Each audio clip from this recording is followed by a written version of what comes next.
sitting on my doorstep, the people's passing by. They're coming back from getting wrecked. Everybody's high. Saturday night, what a bitch, laying on the lawn. The morning comes to bring the switch after the buzz is gone. Hello everyone, and welcome to another episode of Addictions, the podcast about addictions. I'm your host, David Wagner. On this episode of Addictions, we're going to be talking about a lot of different topics. I kind of wanted to throw together a crash course in recovery, not just for people that are currently in recovery, but for people who are in active addiction and thinking about finally throwing in the towel and getting clean and sober. Some of the things we're going to be talking about are things like triggers and what they are, how to deal with them, strategies for avoiding triggers, and just how to handle them when they do come up, because inevitably they probably will. We're also going to be talking about stress and stress management, how to identify stressors and deal with those, and some of the consequences of not dealing with stress in a healthy way. One thing that we're going to be talking about is affirmations, or the power of positive thought, the power of the mind. And I used to kind of think that affirmations were kind of a bunch of baloney. My ex-girlfriend used to talk to me about affirmation all the time, and the way I understood it was that, if you believe hard enough that you can fly, then you can jump off a 14-story building and fly, as long as you believe enough. But that's really not what we're going to be talking about at all. Affirmations are a very real thing. It's just the power of thought. For example, if you're really confident about something going into a situation, odds are the outcome is going to be much better than if you were having a lot of negative thoughts going into the same exact situation. The power of the mind is a huge tool that we can all use. Support systems are another incredibly important aspect of recovery. It's really important to have a support system of some sort, whether it's family or friends or whatever. It's really important. I cannot stress that enough. One thing that I really need to work on myself is my diet and nutrition, and in recovery it's really important to have a good diet and good nutrition and to be physically active and exercise. I've talked about the power of exercise to release endorphins in the brain before, but we're going to go into it in a little more depth in this episode. And yet another thing that I myself really need to work on is the importance of sleep and a good regular basic sleep cycle. Sleep is when the body repairs itself, and if you're going through recovery from addiction, your body is probably in need of some repairing. The last two things we're going to be talking about is forgiveness and resilience. Now, with forgiveness, it's important just to be able to forgive yourself, because that's what we're focusing on here, is ourselves and getting through the recovery process. Now, when we talk about resilience, we're talking about kind of the what doesn't kill you will only make you stronger thing. We've been through so much already, so we already know that most of us are incredibly resilient. We can handle a lot. And recovery is hard work, and resilience is a very important thing when we're going through recovery. We may touch on a couple of other topics throughout the show, but generally that's what we're going to be talking about this time around. So stay tuned.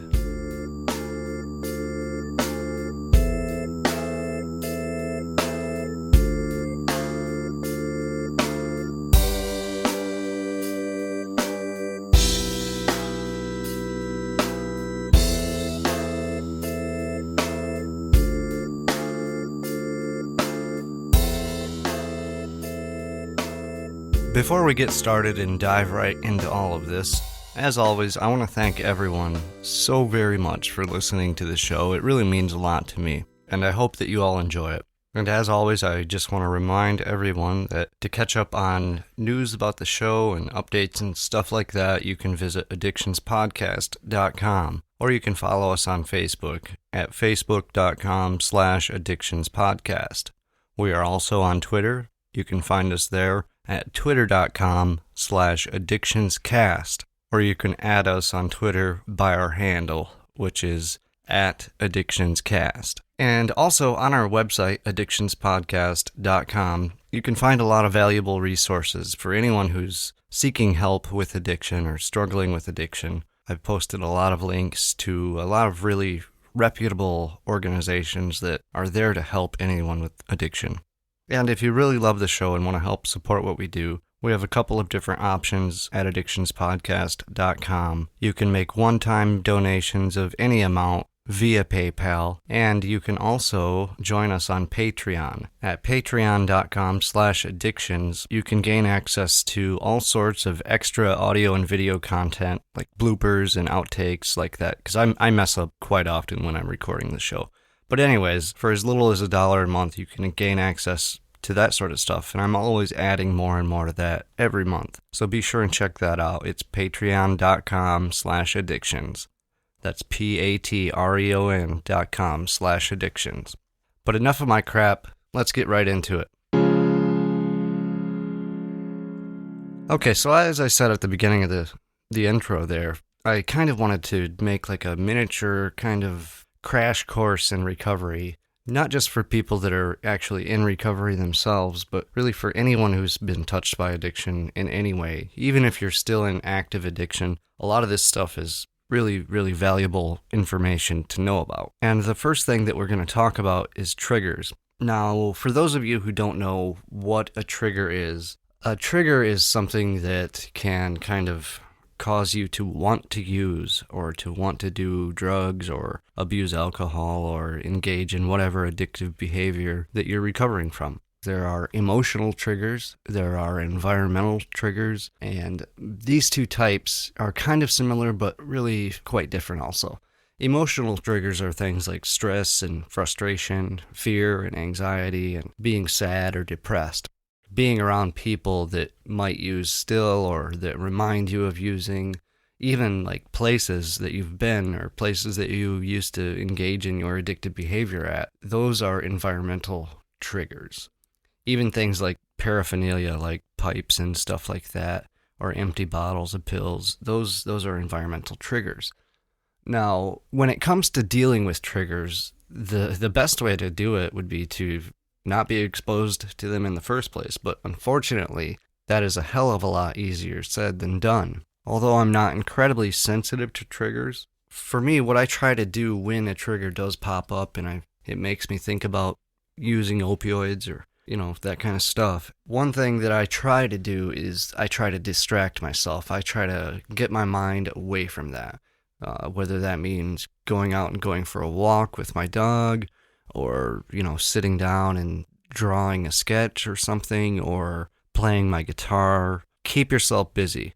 Keep your mind active so that it doesn't drift back to that trigger. Distracting yourself is probably one of the best ways to cope with triggers. Now, if you have a support system, which we are going to talk about the importance of having, but if you have a support system like family and friends, those are people that you can talk to when a trigger is bothering you. And believe it or not, just talking about these things can be incredibly cathartic. It can be very, very therapeutic.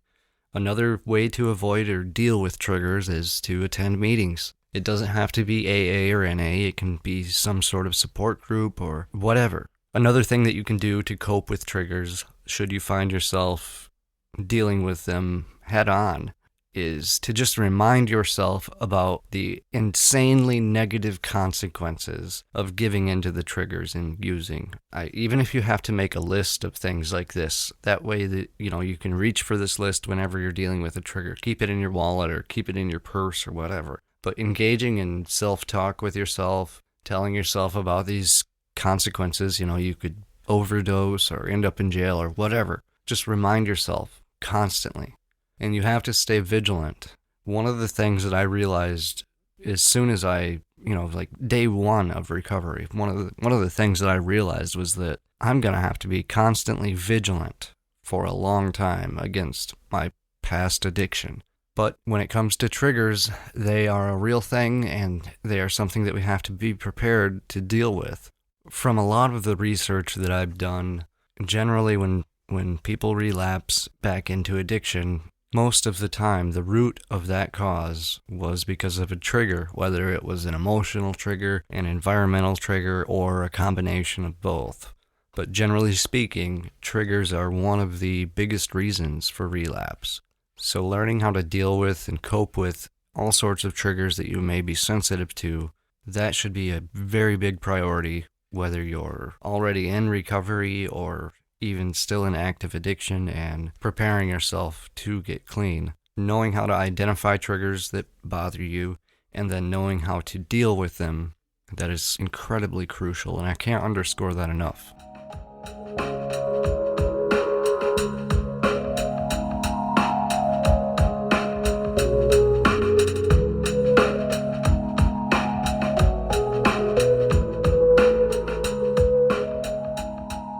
Another thing that we're going to talk about that's very closely related to triggers and often can be the cause of triggers is stress. And we all know about stress, whether you're in recovery from addiction or someone who's never had an addiction ever. Generally, we've all been stressed out from time to time. It's something that happens. And in some situations, stress can be a good motivator to keep you moving and pushing forward towards a goal or something like that. But it can also be incredibly crippling. Too much stress can really reduce your productivity, and it can just have a hugely negative impact on health. There are many hormones that are very, very closely related to stress, and a lot of those hormones can be responsible for even things like weight gain and depression and just a myriad of mental and psychological issues. So when you're in recovery, and I'm going to tell you right now, the entire process can be very, very stressful. Being proactive in kind of implementing plans to deal with and manage stress before it even becomes overwhelming, that can help reduce the risk of stress causing a trigger or causing you to relapse. So let's say that you have identified the things that stress you out, whether it's just the way a person is talking to you or whether it's a problem that life has thrown at you, like a curveball that you didn't see coming. Once you've identified the stressors in your life, there are a lot of ways to learn how to manage that stress. Knowing your limits before you take on a lot of work can really kind of help out and keep things from overwhelming you all at once. It's really important in recovery to not really give yourself deadlines. Recovery is a very long process. And if you say, oh, well, it's January, I'm going to make it a goal to be clean, sober, and out of recovery by the middle of July of this year. You know, these are, it's nice to have goals, but setting deadlines and like that, you're just going to end up giving yourself unnecessary stress. That's not the way that you should be looking at it in recovery. Recovery can become a lifelong journey. One of the best ways to deal with stress for me, and I'm sure this is true for a lot of us, is to share your feelings. It can be difficult at first, but again, this is where having a very strong support group, whether it's family or friends or whoever, but having that support group can allow you to share your feelings, especially if you're feeling stressed out or upset or frustrated. Just talk it out with the people in your support group. Even writing it down, keeping a journal, these things can really help. And the more that you keep those feelings bottled up and keep that stress inside and hidden, the greater toll that it's going to take on your mental well-being. You should never be afraid to turn to other people for help or support. That's what those people are there for. As we continue talking about these things, it's pretty easy to see that most of these topics are all very, very closely related to each other, and one thing will affect another, and the other thing will affect this thing, and so on and so forth. The next thing that I want to talk about is forgiveness. And I'm not really exactly talking about, forgiving people that you've wronged during your addiction, which is something that you should definitely do. But a really big part that people often overlook is forgiving yourself. And, as an active addict or a recovering addict, chances are that you may have done some pretty bad things that you're ashamed of. I mean, I know that I have. I've stole from people that I loved to sell things so that I could get money to fuel my addiction. There's a lot of things that can get screwed up during addiction. And there's some mistakes that we have made during our addictions that we probably can't undo. But if we continue to hang on to these feelings of shame or anger or regret for our former behaviors, then there's probably not a very good chance of healing. As I've said many times, addiction is not a moral weakness. It's a chronic illness. You're not a bad person. It's a sickness. That's all there is to it. And we all deserve a chance to recover.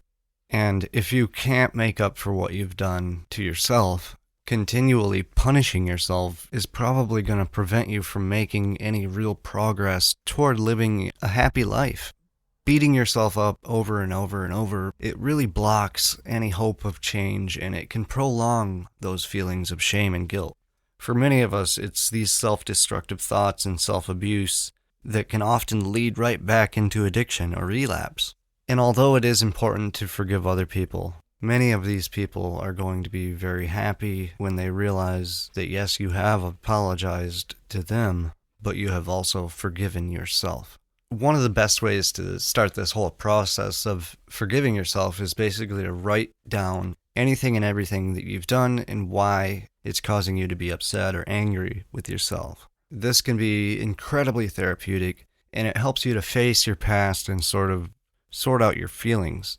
It really allows you to express what you've done with real honesty. But as I said earlier, it's also very important to share these feelings with someone else. Sit down and talk with someone. One-on-one talking like this with another human being, this itself can help kind of unshoulder that burden that you've been kind of carrying for a long time. I would say that you'd probably want to choose somebody who isn't going to be judgmental.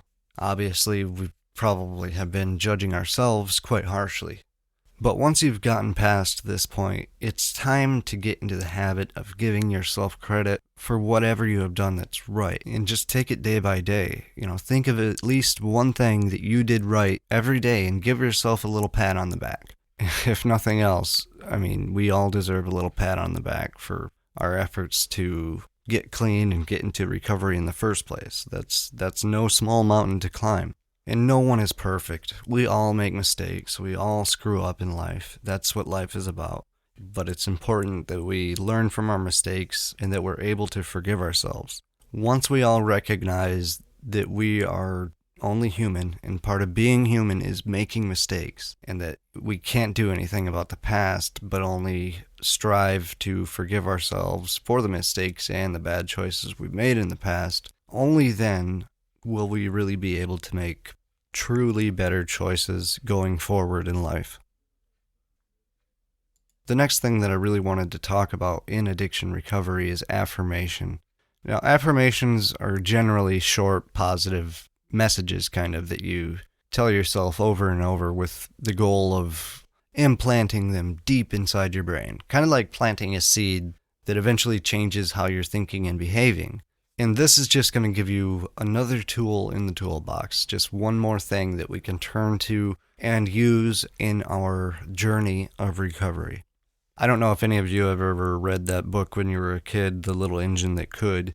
It was about this little train, and he couldn't make it up this big-ass hill, so he just kept telling himself over and over again, I think I can, I think I can, I think I can, I think I can, and he keeps repeating that to himself over and over and over and over. And eventually he makes it up the hill. And that's exactly what affirmations are.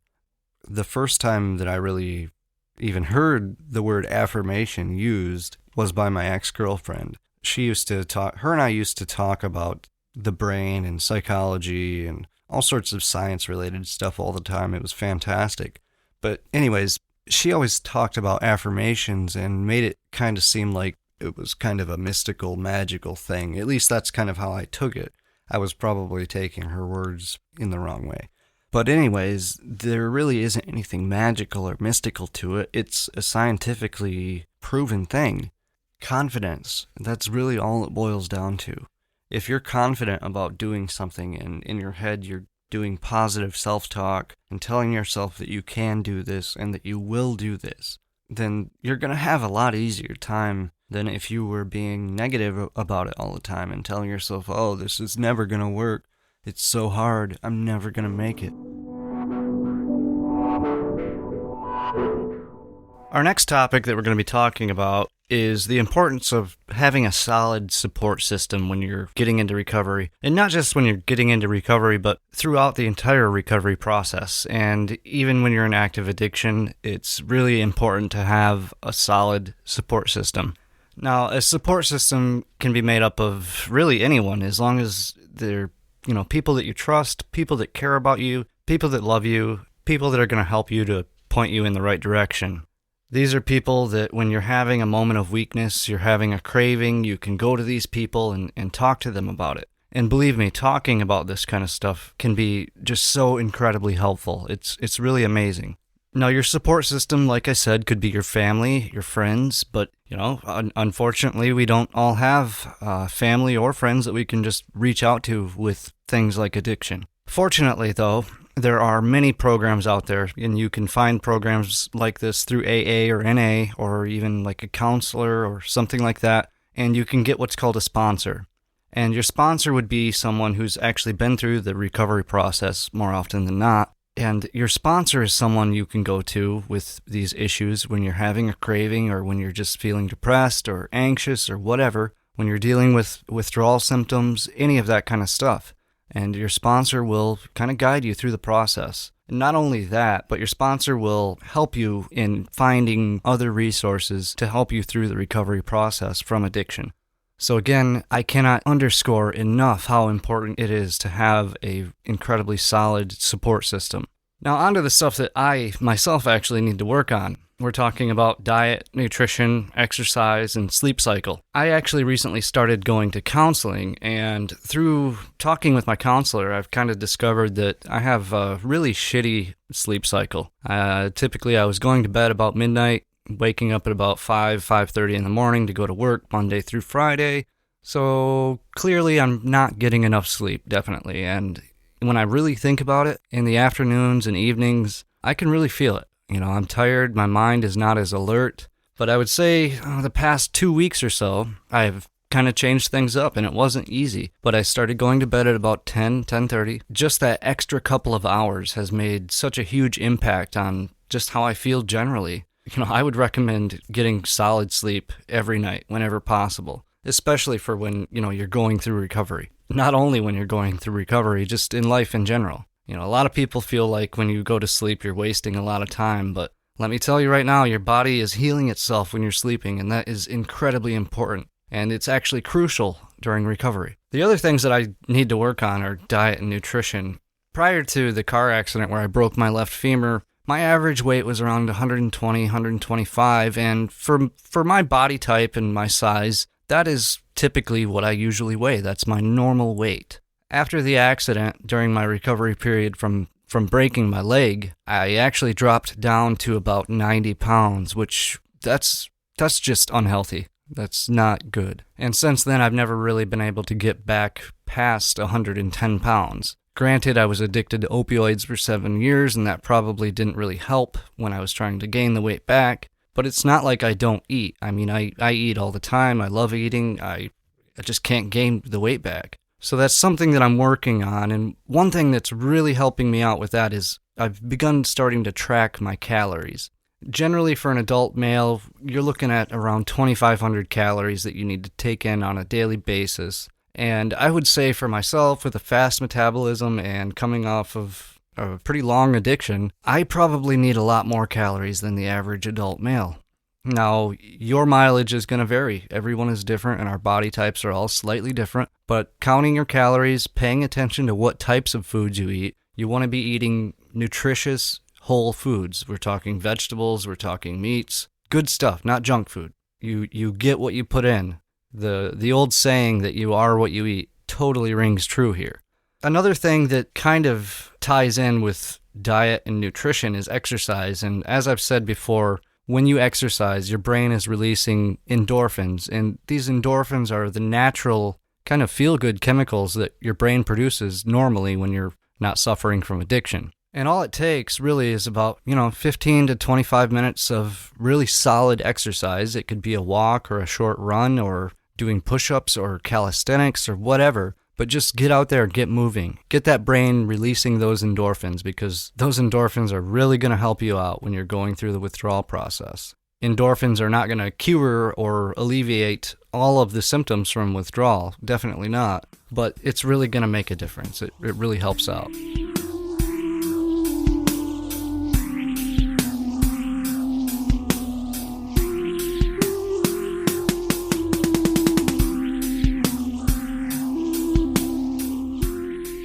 Another thing that I wanted to talk about in this sort of crash course for recovery would be forgiveness. Forgiveness and apologizing.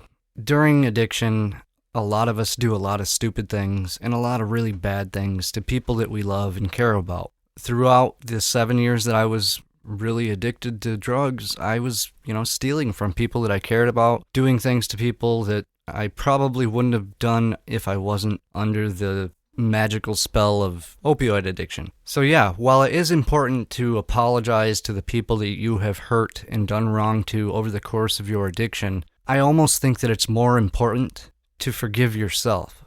Because during addiction, we've changed our brain chemistry. We've changed the person that we once were. You're no longer the person that you once were when you're under the power of addiction. It's crazy how much it changes people. It makes us do stupid shit, period.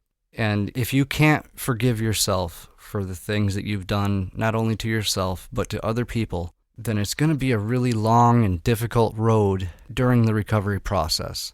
I'm not saying that it's impossible to get through the recovery process without forgiving yourself, because it certainly is, but it's going to make for a easier travel down that road if you are able to forgive yourself. The final thing that I want to touch on really quick before I end this episode is resilience. And by resilience, I'm kind of talking about the old adage, whatever doesn't kill you is only going to make you stronger. And with addiction, it's generally true. We put ourselves through hell, really. It's physical and psychological hell. It's anyone who's been in the depths of addiction will tell you that. It's not a picnic. It turns into a nightmare really quick. It might be fun using drugs and getting high or engaging in whatever behaviors you're addicted to in the beginning, but it doesn't take long before you're falling right down that slippery slope that is addiction. But when I talk about resilience, that's what I'm getting at. We are incredibly strong people. Anyone who has made it out the other side of the addiction tunnel, I give you props. Kudos on that, because it's not easy. I don't care who you are. It's not an easy task. And I'm not saying that we deserve like a gold medal or anything like that for going through recovery and getting clean. I'm just kind of trying to say that give yourself a little pat on the back. Give yourself a little self-esteem boost, because you should be proud of getting clean, of getting into recovery, and getting on the path to a better life, because that's what it's all about. We all want a better life, and addiction is no way to live. That's going to do it for this episode of Addictions. As always, I want to thank you all so much for listening. It really means a lot to me. And like I said earlier, to stay updated on all the updates to the show and whatnot, be sure and follow us on Facebook at facebook.com/addictionspodcast. And on Twitter, we are at addictionscast. And you can find all of the news and updates to the show on our website at addictionspodcast.com. Again, thank you all for listening. And remember, never quit quitting. You spent your money freely, then you smashed your only car. You aren't what you are really. You missed it by so damn far. Your head feels like it's in a blender, and you hate to see the dawn. Your stomach says return to sender after the buzz is gone. Your Sundays you prayed Uncle John. You poisoned yourself last night. Mary slapped your friend Tom. You got in a hell of a fight. Monday comes and it's back to work. The week seems so damn long. Weekends past, you're still a jerk after the buzz is gone.